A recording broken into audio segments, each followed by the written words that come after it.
Okay, that's ego consciousness. There's a compassionless consciousness of greed and unhappiness. All those people that carry out that consciousness, if they would stop for a second and turn their eyes that they use to look at the world and turn them on themselves and look at their own consciousness, they would see that they're not satisfied. There's nothing that they're doing that they really want to do. They're just chasing someone else's dream. They're chasing money to buy crap that they don't need, to paraphrase something from a line from the movie Fight Club, wonderful movie. And but people don't do that because we are an outward-focused culture, not an inward, religious, spiritual culture. So people don't do that. An outward-focused culture is a disaster. It's a culture of super violence. It's a culture of super ignorance. And, you know, if you listen to me on the Alex Jones show yesterday or Truth Jihad Saturday or the previous broadcast of this show, or just listen to Len Horowitz later tonight, I mean, we give all kinds of examples of how this culture is just oozing with shocking ignorance. It's just unbelievable. I really can't even, I just sit around and sometimes just marvel over and over about how I can't believe it. I mean, the power of denial is just staggering. I mean, humans can be taught to believe what they're told, and they can be taught to reject what they see. In general, the human race is in a situation where they are just believing what they are told. I mean, and they're not believing what they experience.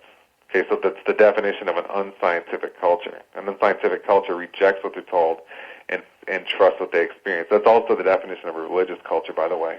Scientific culture is the religious culture in the true sense of each of those words. But we're so far from those that we don't even really know what they are. I mean, it's a very, very sad case. I mean, I can't help but laugh. It's just unbelievable. I mean, it's a very sad situation of how pathetic that is.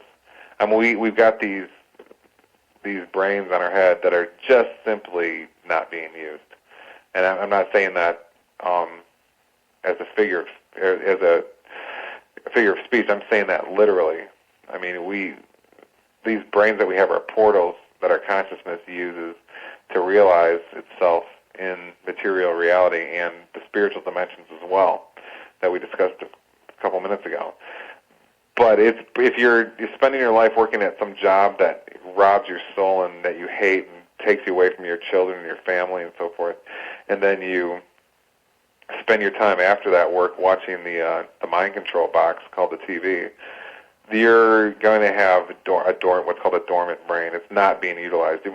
And basically, deep dream states, religious states, through meditation or shamanic spirit quests, or through the psychedelic states, all produce staggering brain activity that people don't even really know what to make of it. The brain is just on fire with activity, just all kinds of brain waves and amazing things happening. Now compare that to the poor foolish slob drooling in front of his TV. I've got a book coming out in a couple months called The Telescreen, and the subtitle is The Empirical Study of the Destruction of Consciousness in America. And it discusses in there how the television, if you're watching television, you have a certain brain state, which is basically near sleep. In the book, I think I humorously say it's near death.